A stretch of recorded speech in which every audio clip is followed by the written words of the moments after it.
Welcome, Vistage members and guests.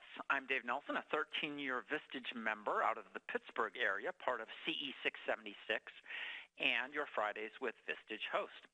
Our topic today is cutting-edge, high-level negotiating, and our guest is Joe Hernandez, the CEO of Lionshare Negotiations, LLC. Joe, welcome to Fridays with Vistage. Great to be here. Before I introduce you, I must compliment you on your name. I don't think anyone who ever hears this name for what you do, Lionshare Negotiations, would forget it. I can just imagine you guys name storming. Should it be, how about more than half negotiations? No, we want the lion's share. I totally love your name. All right, so quick intro. With years of experience successfully negotiating billion, and that's with a B, billion-dollar deals, and positively impacting the outcome of his clients' margins and the length of their agreements, Joe Hernandez has mastered the art of negotiation. He is considered an international authority on the subject and consults on high-value negotiation techniques throughout the world. Lionshare Negotiations, LLC is headquartered in Denver, Colorado, and that's where Joe is coming from today. If you have questions as we go, please do type them in the WebEx Q&A panel, and we'll answer as many as we can at the end of the presentation. So let's get started. Joe, tell us about cutting-edge, high-level negotiating. Thank you. Well, welcome, everybody. Well, listen, I'm not going to start off the session by trying to give you a definition of negotiating. I think we all know what that is. What I am going to tell you is what it's not. And it's not a game. It's not something that you leave to chance, because people's livelihoods, businesses' ability to grow depend on how well you do this. And if you think about it, where does revenue come from? And where does growth come from? It comes from deals. And if you think about the deal-making process, probably the most important and seminal element of that process is the negotiation of it. And if you get it wrong, it can be devastating. If you get it right, it can really make a huge impact. But there's a problem with negotiating today in the business world. And there's some research that's been done out of Northwestern University that suggests that 96% of negotiators leave money on the table. And that's a pretty staggering number. And sometimes that amount of money is pretty substantial.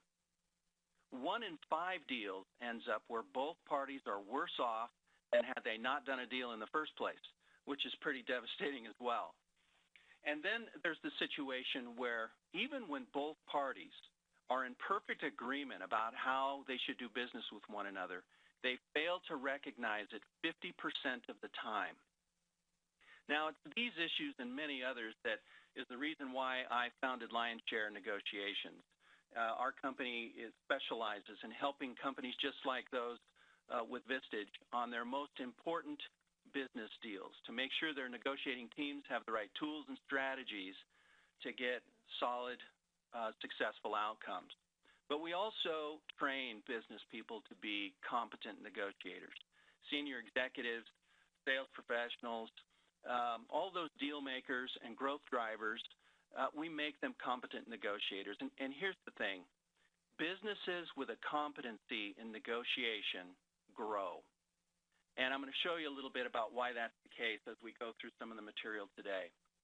Now, I'm a professional negotiator, and what that means is that I am involved in negotiating deals or assisting in negotiating deals or teaching negotiations every day. And I've been doing this for about 14 years. And in those 14 years, I've found some tools, some processes, and some strategies that I'm going to touch the tip of the iceberg with you here today on. And I've also had the opportunity to work with some great academics in this area as well, some folks out of Harvard, also folks out of the Kellogg School of Business in Chicago, where I've been able to work on theories and concepts and ideas.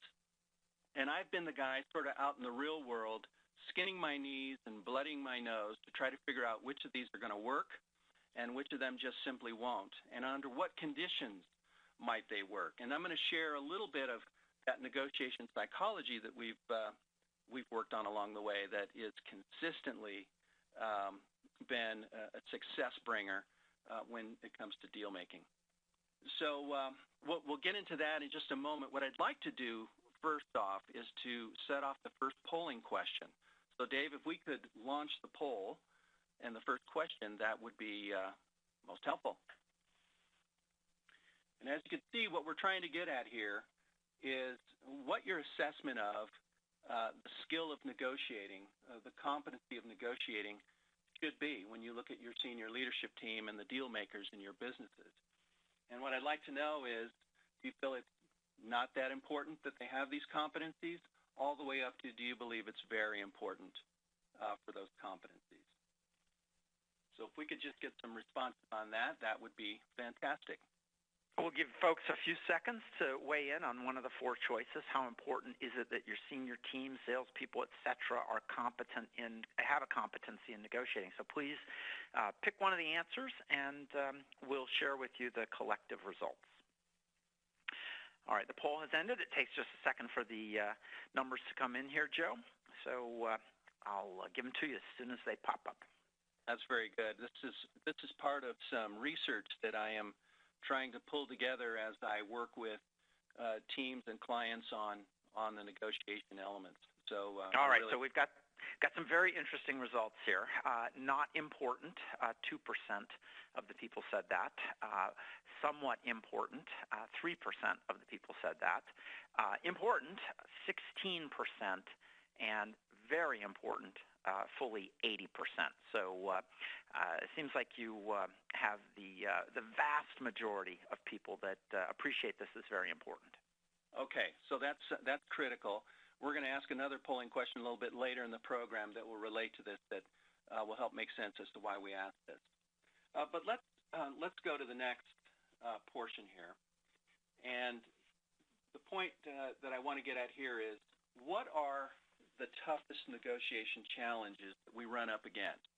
And I'm sure all of you are thinking about this right now, but I'll tell you the ones that I come up with the most. I hear a lot of people telling me that I seem to get into a price-only negotiation more often than I'd like to. And that's really one of the biggest problems we have, is when we get to a negotiation where it just comes down to price. We're going to talk about how to avoid the price-only negotiation so that we don't have to have that issue going forward. So we'll talk about that one. The second thing I hear most often is, I feel like the other side has all the power and all the leverage, and I have very little. And how do I overcome that? So what we'll do is we'll start talking about how it is that we shift power from the other side back to you. And when you figured out how to do that, that completely changes the game when it comes to your approach to a negotiation. It's a very powerful shift. The third thing I hear most often is, I feel like I'm the one that's doing all the giving, making all the concessions, and the other side isn't really reciprocating very much. And I don't know if any of you have been in a deal like that, where you've given and given and given, and the other side hasn't really reciprocated much. When you sign that deal, when you get done with that deal, it feels pretty awful. It feels like you've been taken advantage of. And God forbid you ever have to negotiate with that party again, because it probably won't be very pretty. And that's really not the kind of scenario we want to have in a business negotiation anyway. So we'll begin to talk about how to avoid that situation. And if I have time in today's program, I'll try to cover some solid points on concession strategy, because there are really many key elements to having a solid concession strategy. And if we have enough time, I'll try to touch base on those. So those are really the biggest negotiation challenges. But I want to touch on one that addresses the price only, and that's this. There is a difference between selling and negotiating. They are two separate disciplines, and most people will lump those two things together, because indeed within the sales process is a negotiation element. But let me tell you why they're different. Let me give you my perspective on this. I had to learn this the hard way. So what is selling? Selling is prospecting, it's qualifying, and once you've qualified your prospect, you have to find out who all the key influencers are and decision makers are. And once you've identified those people, that's when the value proposition work goes into play. So you're trying to find out what it is they need and what their issues are, and how your unique value proposition meets their specific requirements. It's when you start telling them What makes you different from everyone else? What's your distinctive competency? What's the value add that your company brings that no other company brings into play? And being able to articulate that is critical. And once you get the prospect to the point where they're saying, yes, we think you're the right people to do business with, that's what I call selling. Negotiating, on the other hand, is identifying the terms and conditions by which you will now do business. It's very different. And here's the issue that this comes into play. If you start negotiating before the selling is done, it goes right to price. And here's the reason. You are still looked at as a commodity if you haven't had the opportunity to differentiate yourself. If you haven't had the opportunity to show your value add, you are a commodity. And if you're a commodity, the only thing that's going to differentiate you is price. And so to avoid the price-only negotiation, make sure the selling is done. And there's a question that I like to ask the prospect to help me determine when is it time to negotiate or not. And the question is simply this. Assuming we can come to the right terms and conditions by which we'll do business, do you feel like we're the right company to meet your specific requirements? If the answer is yes, proceed to negotiate. If the answer is no, or we're not sure, or we need to think about it, then you've got more selling to do. And this is just something I wanted to make sure you all understand, because I did learn this the hard way. It took me quite a bit of time to figure out why was it that I was getting into these price-only negotiations, and it really it became clear to me that I needed to complete the selling process first. So I just wanted to make sure I shared that with you. Now, one of the things that I want to share with you today is how to answer this next question, and that is, who should make the first offer when you're going into a negotiation? And I would tell you that when I ask this question, the response I get most of the time is, let the other side go first. And I'll hear, he who speaks first loses, and terminology like that. And if you think about it, if you've ever been in sales or are in sales or been through sales training, the thing that they teach you is to ask the prospect, what's your budget? How much money do you have to spend? And so what most people believe the answer to this question is to let the other side go first. But there are other folks that would argue that you should go first. And there's a really interesting experiment that I do when I train executives on negotiation.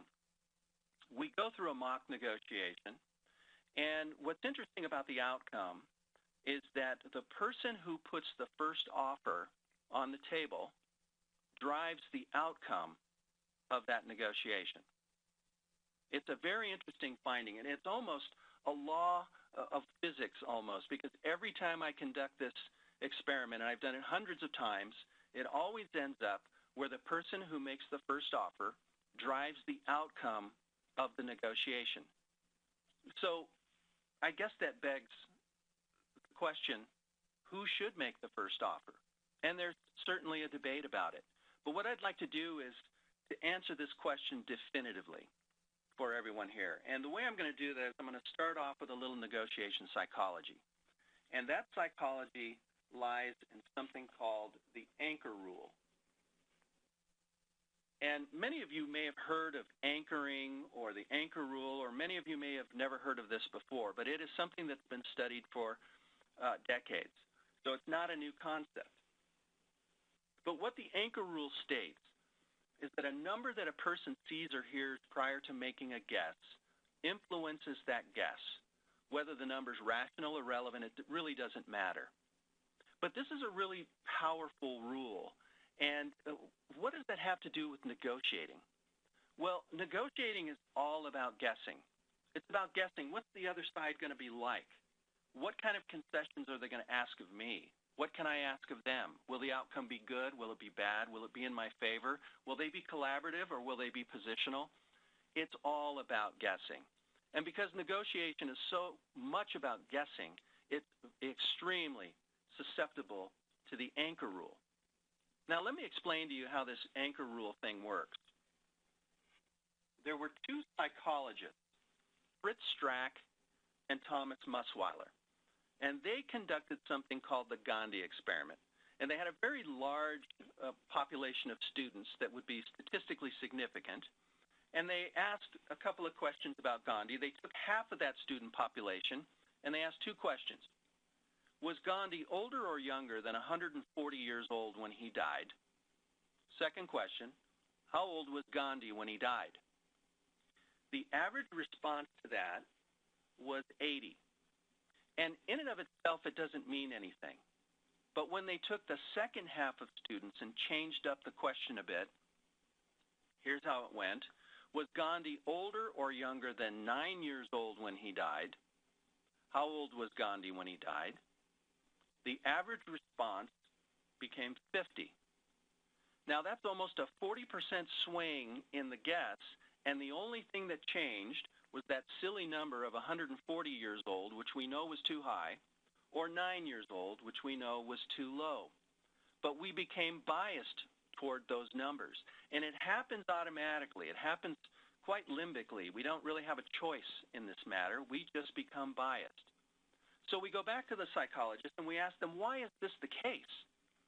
And what they tell us is, if you're about to negotiate for something, let's say it's a house, and let's say you go to a neighborhood and you notice that there is a house that is much higher priced than the rest of the homes in the neighborhood.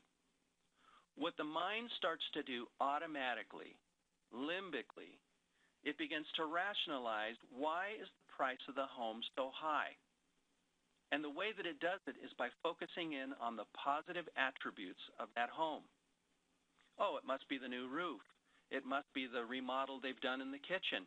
It must be the great floor plan. And so our mind is automatically rationalizing why the price is so high by thinking about the positive attributes, that when we go in to make our offer, which we are going to go down from that high price, we become biased already toward that higher price, and so our offer is going to be somewhere near that price that was set. And it's automatic. Now, if we were to go in the same neighborhood and see a price of a home that was lower than the rest of the homes in that neighborhood, what the mind begins to do is rationalize and justify why is the price so low. And the way that it does it is by focusing in on the flaws. What's wrong with the home? Oh, it must be the fact that it's across the street from an elementary school. It hasn't been remodeled in 20 years. The floor plan is horrible. So we begin to rationalize and justify why it's so low, driving our number, our offer, to be somewhat lower, and it's biased by that lower number. And it's something that happens quite automatically. It's something that we really don't control, because when we get anchored on a number or an offer, it biases us in that direction. As a matter of fact, research has been done that suggests that an anchor when it's set, or a first offer when it's set, correlates 0.85 with the outcome of the negotiation. If 1.0 is a perfect correlation, 0.85 is pretty doggone close.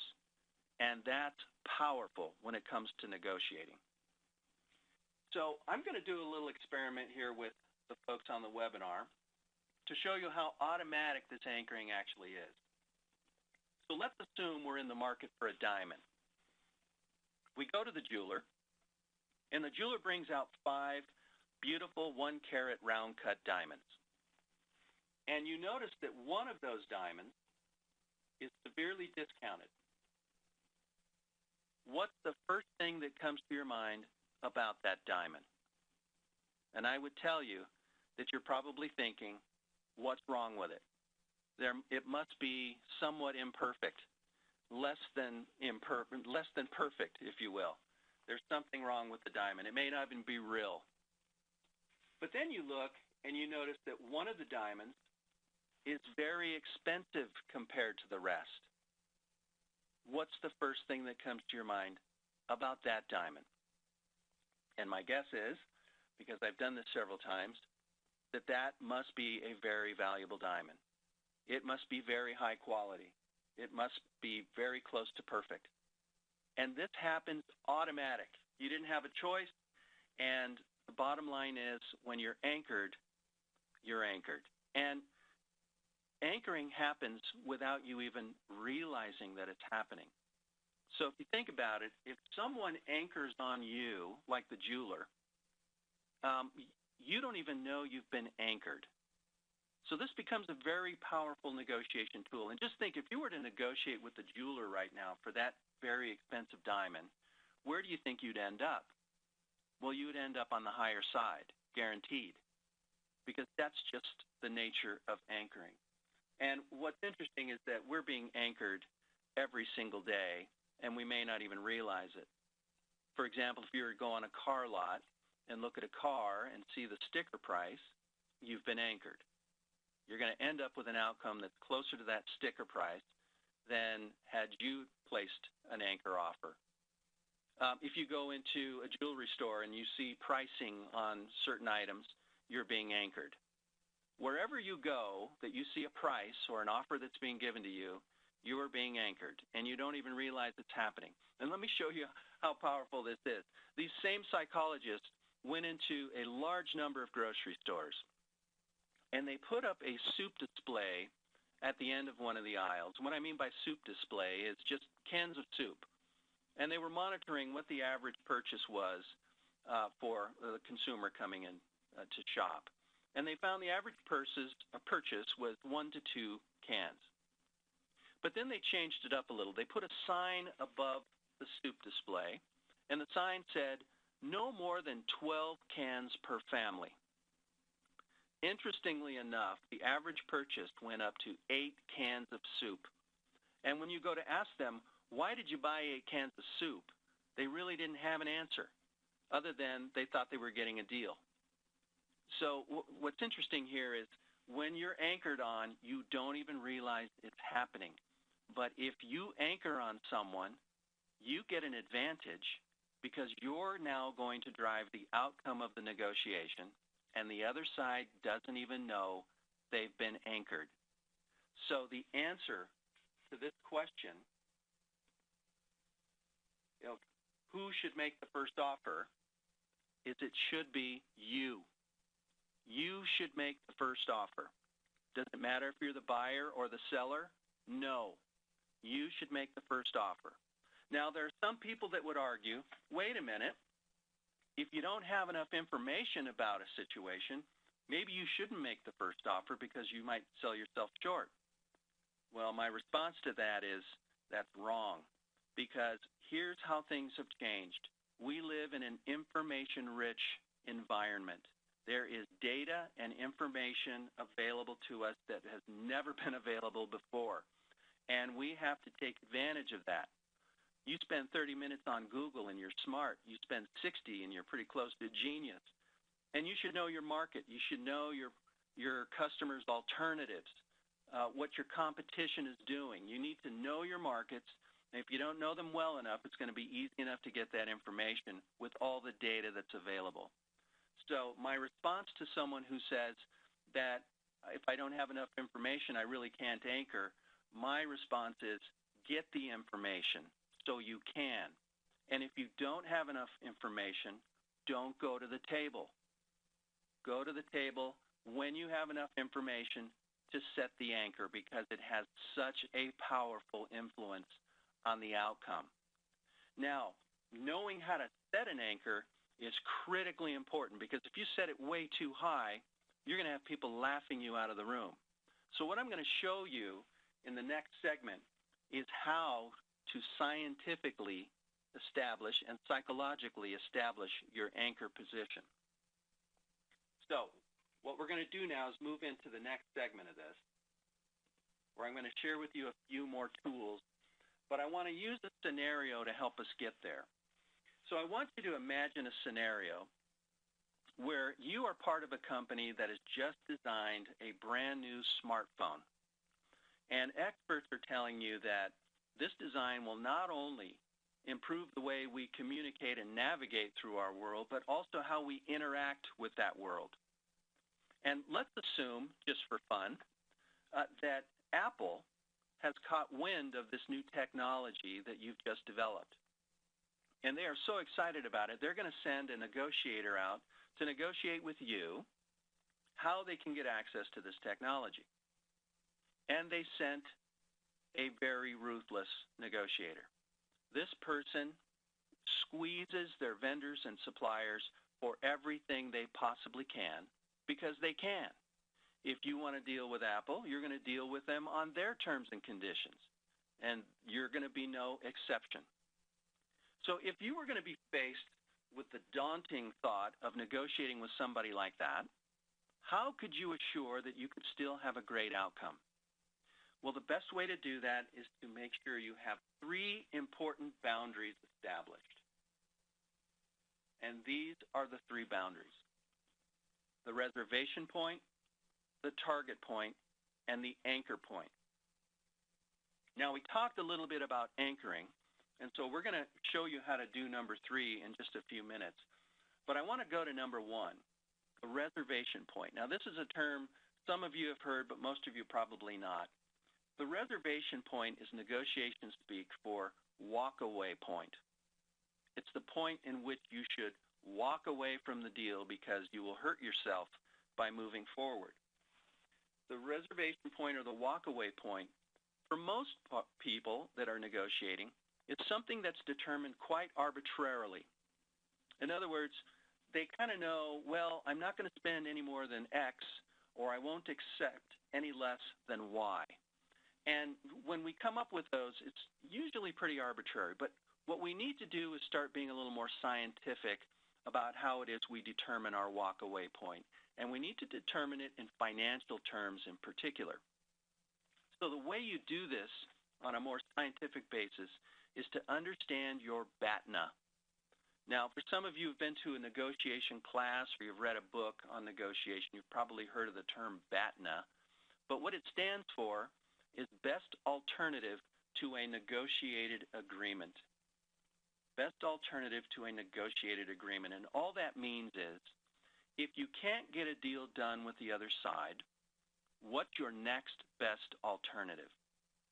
And let's assume in our case, as we're negotiating with Apple, that we have an offer that's just come in from Google. And Google's very interested in this technology as well. And they've given us an unsolicited offer, let's say. And what we've done is we've taken that offer and we've run a valuation on it. Sometimes it's as simple as a discounted cash flow evaluation. And basically we're taking the time, cost of money, time to market, costs, revenues, all those elements baked into this particular offer from Google. And we've determined that it's worth $50 million in valuation. And so we're going to place a point on a line. We'll call it our reservation point at $50 million from Google. Now, if Apple were to come to us and offer $40 million, what should we do?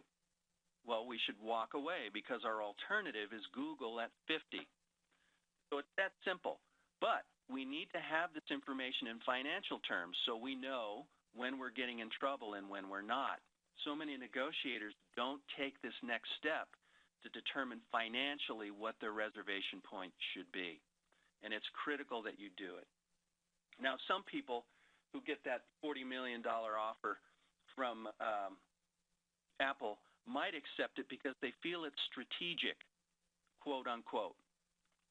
Well, if you can't turn strategic into financial terms, it's probably not very strategic. And what I mean by that is, if you believe that using the Apple brand to help you gain market share, you can certainly turn that into financials.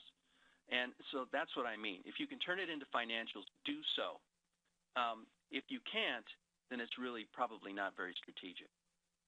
So now we have our walk-away point, or our reservation point, that's been determined. But here's what great negotiators do that the rest do not, and that they try to determine the reservation point or walk-away point of the other side. Now, this isn't always easy to get. As a matter of fact, most people aren't going to be very forthcoming about what their best alternative might be.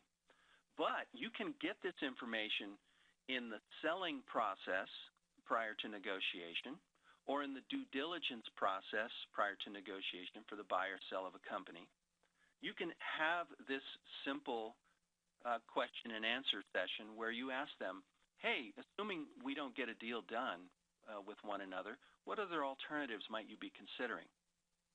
Now, you may or may not get an answer, but many times you do. And in our case with our Apple discussion, Apple's flat out told us that if we don't get a deal done with them, that they're going to build it in-house, thinking that that might be a threat to us.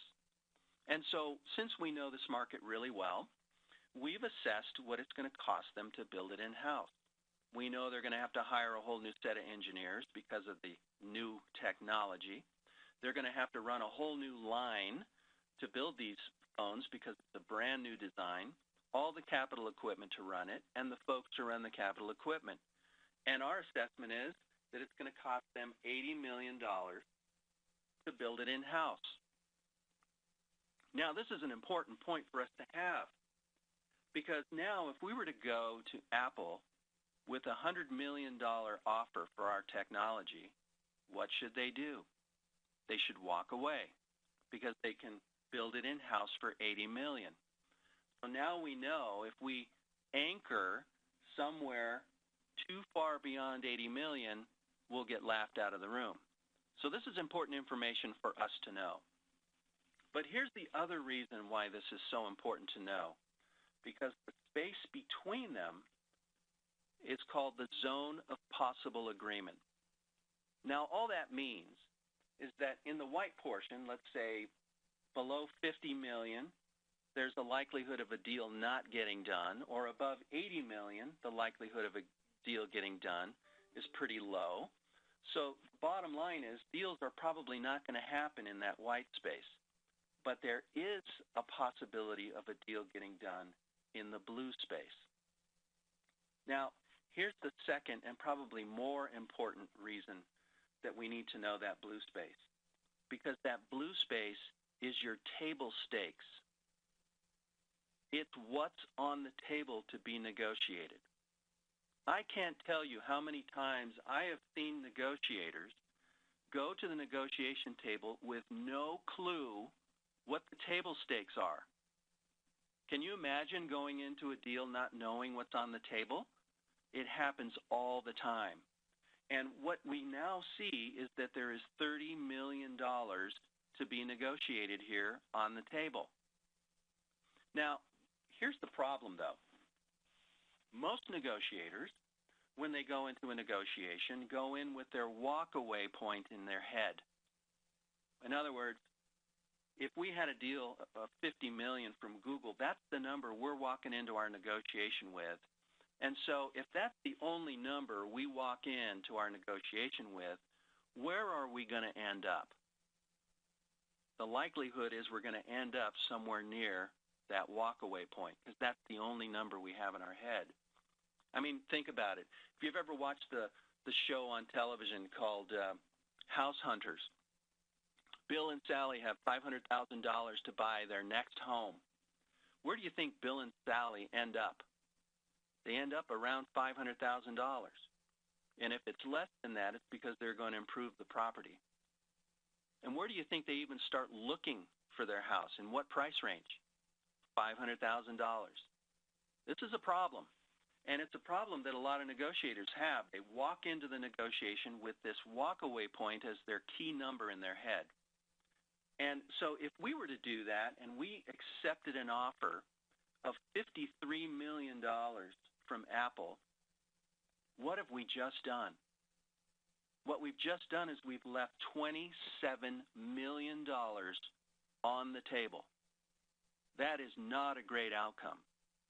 And for those who haven't done the assessment of what's on the table, they're walking away feeling pretty good about their deal. They got better than the Google deal. But in fact, they should be kicking themselves for leaving $27 million on the table. Folks, this is why 96% of negotiators leave money on the table.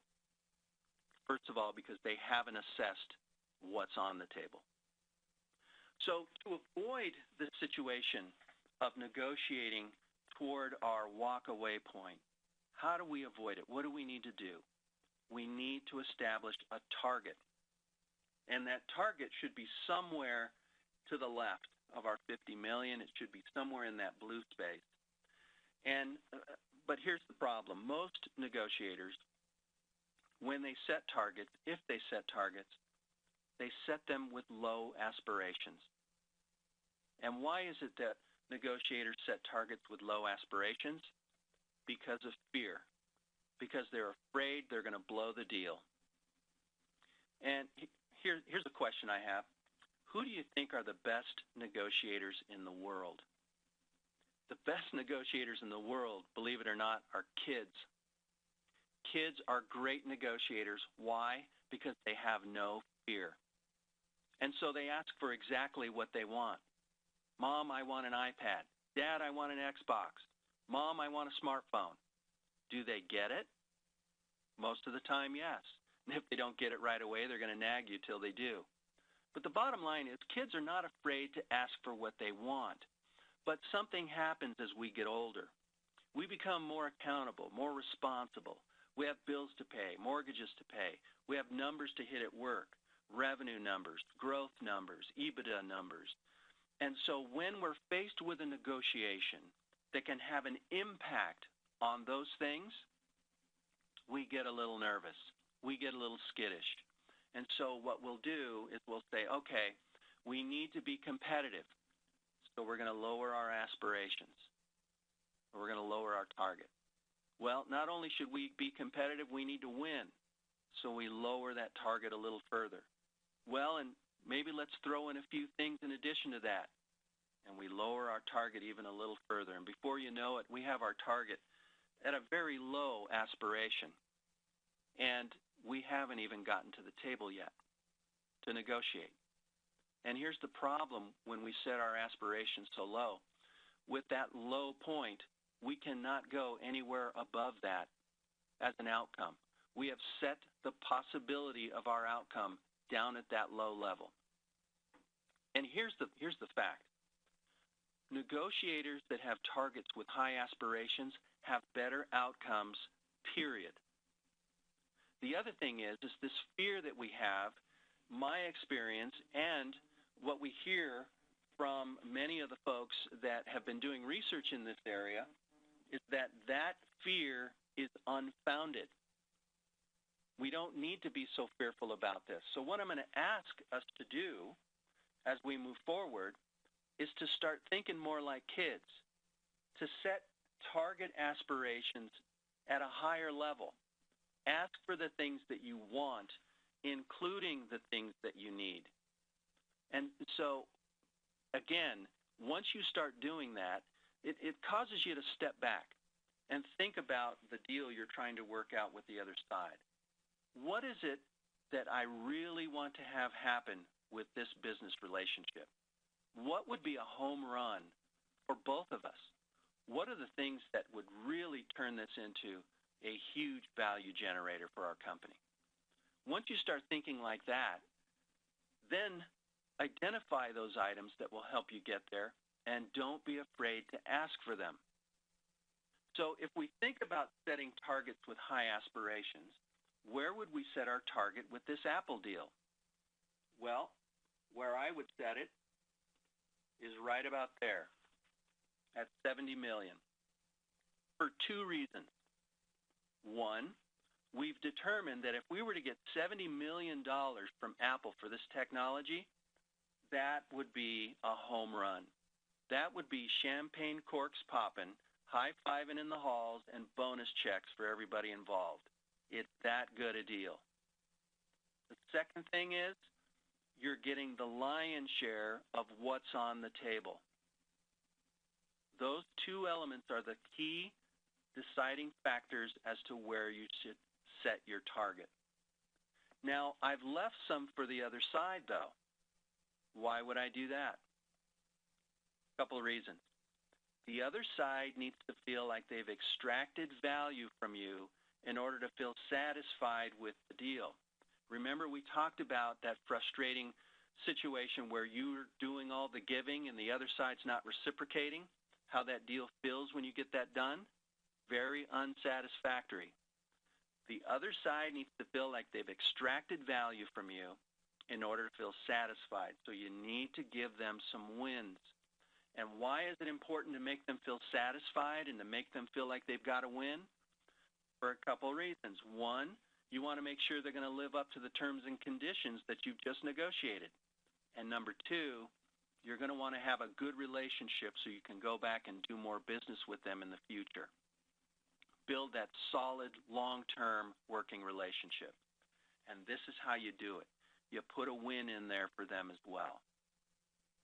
So, if our target is going to be $70 million, and we've determined that's our champagne bonus level deal, then where do we start? Where do we need to begin the negotiation? Where do we anchor?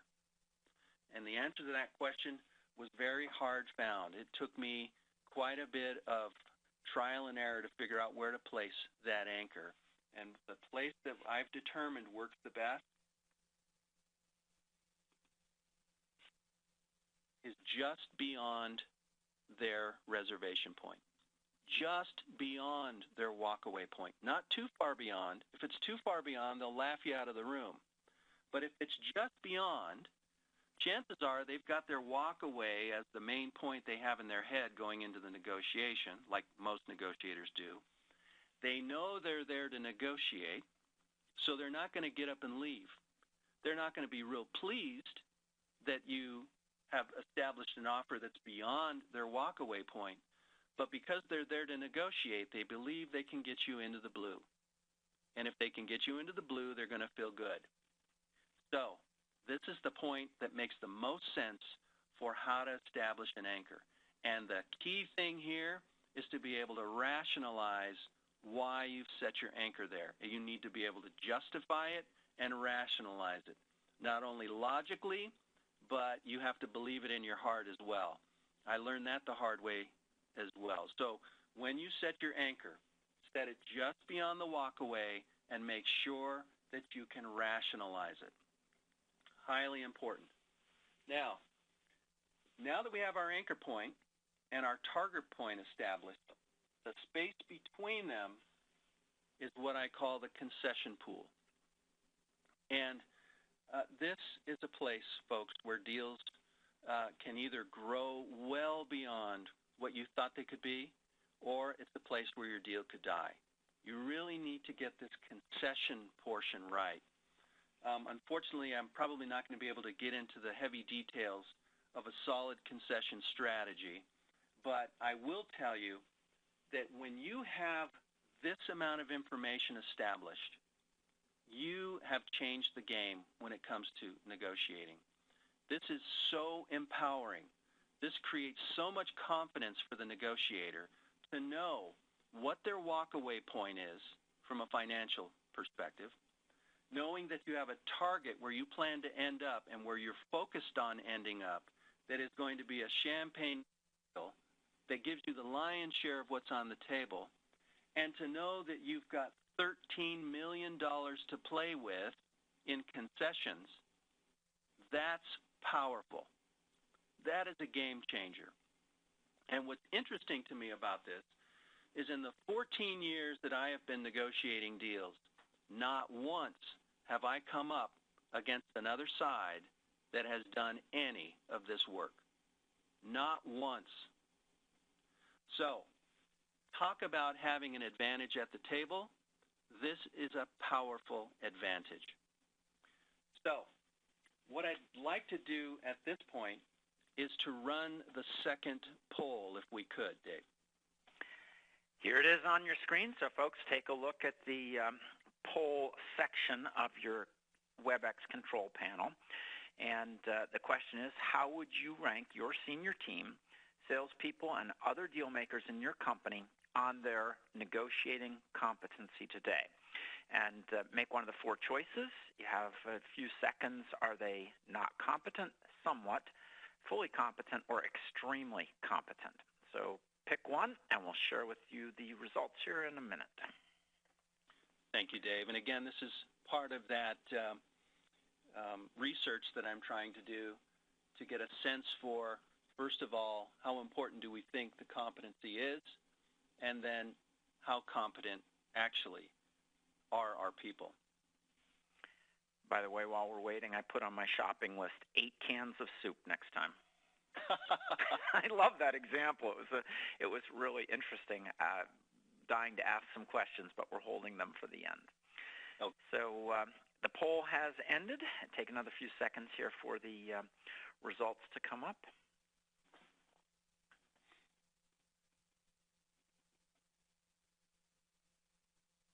Still processing. All right. Yes, that anchoring is a very powerful force. Right. So here are our answers. On competency, 9% of people said not competent. 62%, the vast majority, said somewhat competent. Just 24% rated as competent, and then 5% as extremely competent. So that's a really interesting result when we compare it to the first question you asked. Right, and I think this illustrates a gap where we believe that the people in our organization should be competent, but unfortunately, they may not be at the level of competency that we need them to be at, which begs this question: what are you going to do to close the gap? And that's critical, because here's the bottom line. Companies with a competency in negotiation grow. And I think you can probably see why that would be the case, just going through the few things that we've learned today.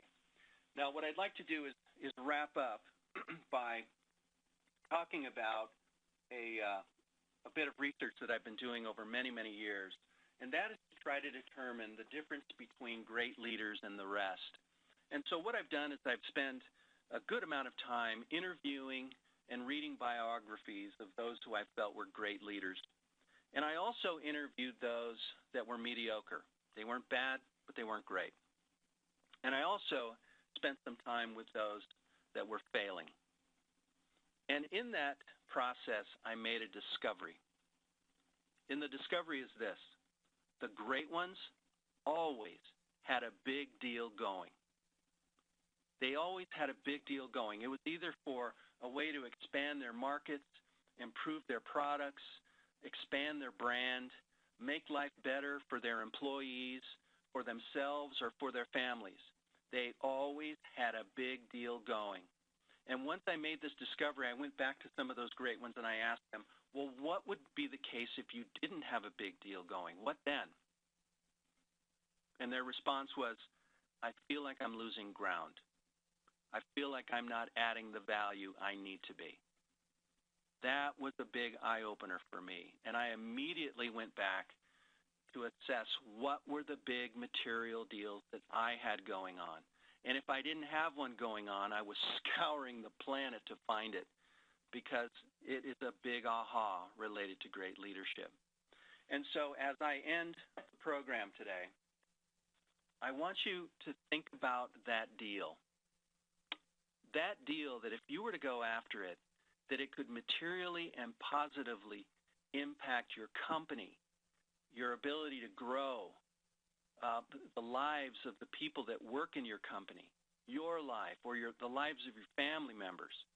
Think about that deal. And when you've determined what that deal is, go after it. Thank you all so very much for your time. And Dave, I think we've got some time for some questions, don't we? We do. And folks, if you have a question that you want to fire to Joe, type it in the WebEx Q&A panel, and we'll do our best to get to it. So the first question I have, Joe, and by the way, thank you for just really clear model and some counterintuitive points, especially around making that first offer. Could you share with us one example of how you went about finding the other party's reservation point? What goes into that? So illustrate with an example, if you would. Sure. There are many times when we have to go seek that out. A lot of times they'll be forthcoming, and they'll tell you, well, we'll either build it in-house or we'll go to your competition, or we're going to buy a company that does exactly what you're talking about. Once I have that information, I can begin to do the financials around what does that actually require. Now, there have been cases where they've not been forthcoming in giving me that information, in which case I had to make my best educated guess. I could not go into the negotiation without understanding the reservation point for obvious reasons. I need to know what the table stakes are. I need to know how to establish the three important boundaries for my negotiation. And so, with my best educated guess, I've done extremely well in making sure I understood what those table stakes were. Because information is available and data is available, you can pretty well make your best guess to determine what the other side would have as a walk-away point. All right, and I'll thank Cynthia for posting that question. I want to go to a question from Nick, who's wondering about when you're negotiating something that's not financial. And he says specifically he had negotiated a deal where one party wanted one-sided indemnification and he wanted it to be mutual. What are your thoughts in these non-financial negotiations? My thought is, if there's any way to back it into something financial, do it. I mean, you have to think about what are the implications if I say yes to this or if I say no to this. And if the implication is going to hurt you in some way, you need to understand that. And what could that mean to you financially? And so in any possible fashion, try to find a way to link it back to dollars and cents. I had someone say, well, how do I determine exclusivity? If they want exclusivity from me, how do I figure that out? Well, you got to think about what might you be giving up to give them the exclusive. If you're working with 3 other companies as opposed to just one, how could that impact the reach of your market?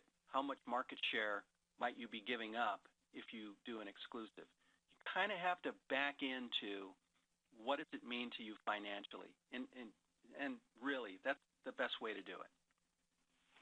Okay, question from Aaron. What percentage of companies that you consult with are struggling so greatly with selling that they aren't even in a position to negotiate? I would say that there are some that I work with where when we go to their senior executive team to let them know how we're going to prepare for this negotiation, we come up against this issue around the selling process.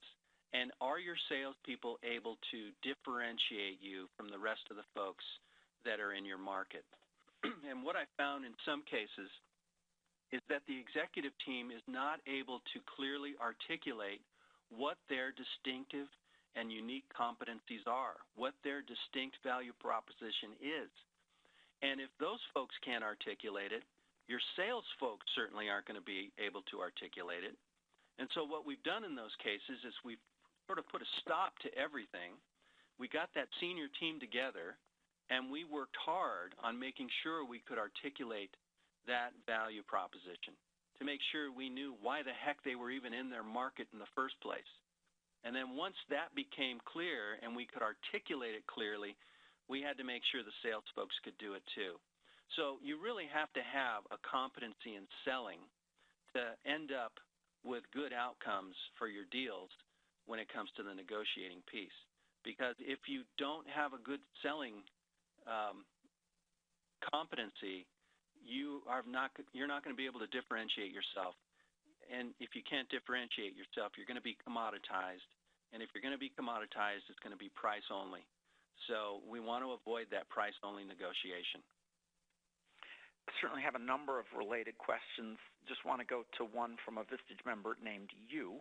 And it gets to how does the presence of competition impact the setting of that initial anchor? The presence of competition absolutely impacts that anchor. But as you can imagine, it becomes even more important that you can articulate your value proposition, what makes you different from your competition. If you're not very different from the prospect's alternative, your competition, that blue space that we were talking about earlier, that table stakes blue space becomes very small. And when that's small, you're more like a commodity. But to the extent that you can differentiate yourself and show your unique value proposition, the better you're able to do that and articulate it, the wider the blue space. And so it makes for much bigger table stakes. Excellent. A question that came in before the webinar started: what are your thoughts on gender differences or other demographic differences when engaging in negotiations? Yeah, gender is an issue. And I actually put together a program not long ago related to gender issues, women negotiators versus men negotiators. And I actually worked with a professor out of Harvard on this one, Hannah Riley Bowles. And Professor Bowles has done a tremendous amount of research in this area. And even in the book Lean In, Sheryl Sandberg mentions that there are some true differences here. But the bottom line is the research out of Harvard suggests that where the issue comes in is in how we stereotype women negotiators versus male negotiators. There's a stereotype we all have. Even women stereotype themselves as to the kind of negotiators they are going to be, and they also stereotype men. Men do the same thing. The trick is to overcome this stereotypical thinking in our own minds. If a woman negotiator can realize there's a stereotype, and just having that realization can then alter the way that they're going to negotiate, it has a huge impact based on some of the studies that Professor Bowles has done. And so that's a critical element. The other thing that we found in the research is that women are better negotiators when they're negotiating on someone else's behalf versus negotiating for themselves. And so that's got to shift as well. Having a realization of that can help women negotiators when they're negotiating, even with very staunch male negotiators. So there are absolutely ways to overcome them, and that's just some of the research related to how it is they differ and what could be the first steps to overcoming those issues. All right, apologies to folks because we've got far more questions than we can answer here. I'm just going to go with one last one that I think will be a general interest question to everybody. It was actually posted by Brett. And Joe, you made a great case for why we really need to focus on this as a competency. Are there good books or other resources out there that you would suggest that we as business leaders provide to our management team to help them develop their negotiation skills? Yeah, there are a couple of books.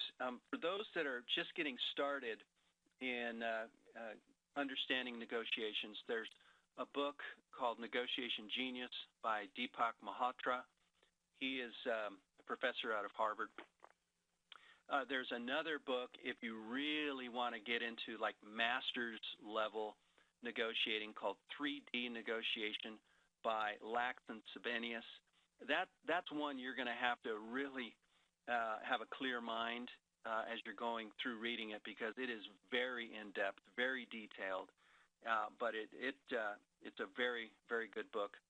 I also have what I call a cloud book that I've developed, which basically is a series of video training clips that I have put in a format of chapters, so that you can go right to the chapter on concession strategy or right to the chapter on how to architect my offer. And you can find that on my website. And your website is, I was going to ask you because it's not displayed here on the final slide. So what is the website for Lionshare? www.lionsharenegotiations.com. All right, fabulous. Well, Joe, thank you so much for spending what is too short an amount of time with us, given how important the topic is. But I found it absolutely fascinating, and I was watching the engagement metrics as we go much higher than our normal webinar. So well done. Fabulous. Thank you very much. It was absolutely a pleasure. All right. Well, folks, please join us again for our next webinar. You can always find those at vistage.com, FWV, as in Fridays with Vistage. And that's a public area, so you can also have your team members register to participate in these. And you can always access the past recordings, usually by about the middle of the week that follows these webinars. You can access those past recordings with the slides and audio at vistage.com/webinars. On behalf of Joe Hernandez and the entire team at Vistage International, I'm Dave Nelson. Thank you for joining us today. Have a great weekend and happy negotiating.